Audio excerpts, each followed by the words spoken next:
हमारे पास समय सीमित है, लक्ष्य बड़े हैं।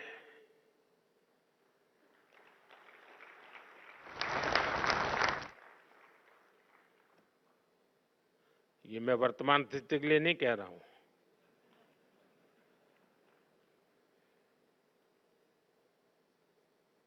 और इसलिए ये जरूरी है कि हमारे आइडिया की प्रोटोटाइप से प्रोडक्ट तक की यात्रा भी कम से कम समय में पूरी हो।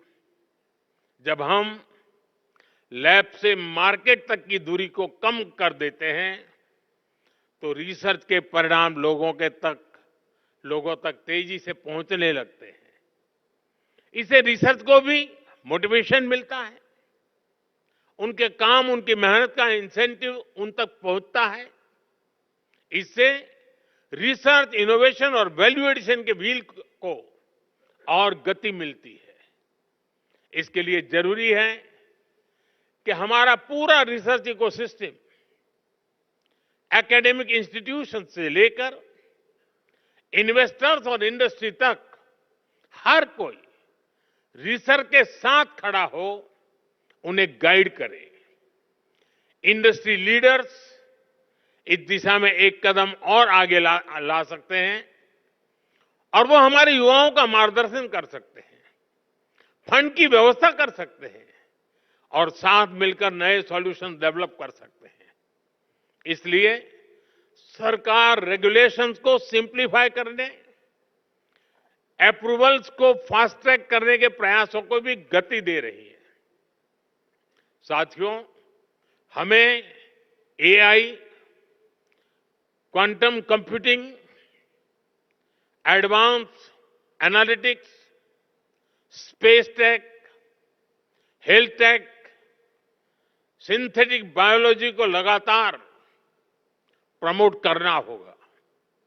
आज हम देख रहे हैं भारत एआई डेवलपमेंट और एडॉप्शन में आगे रहने वाले देशों में शामिल है। इसके विस्तार के लिए सरकार ने इंडिया एआई मिशन को लॉन्च किया है।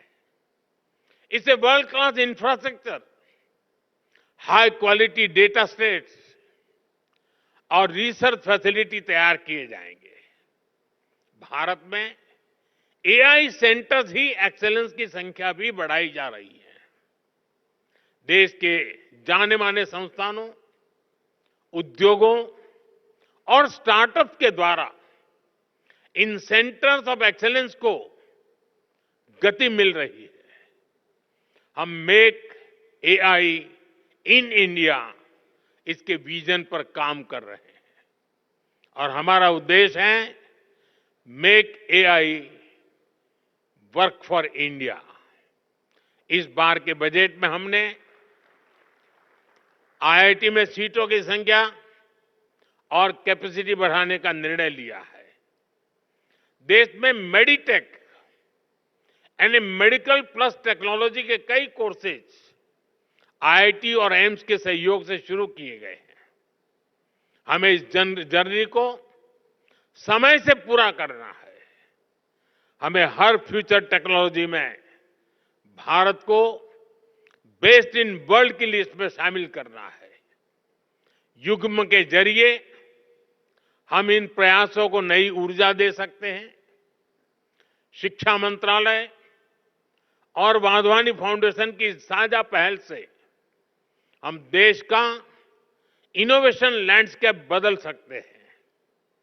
आज के इस आयोजन से इसमें बहुत ज्यादा मदद मिलेगी। मैं एक बार फिर युग्म पहल के लिए वाधवानी फाउंडेशन का आभार व्यक्त करता हूं। मेरे मित्र रमेश जी को अनेक अनेक शुभकामनाएं देता हूं। बहुत बहुत धन्यवाद। नमस्कार।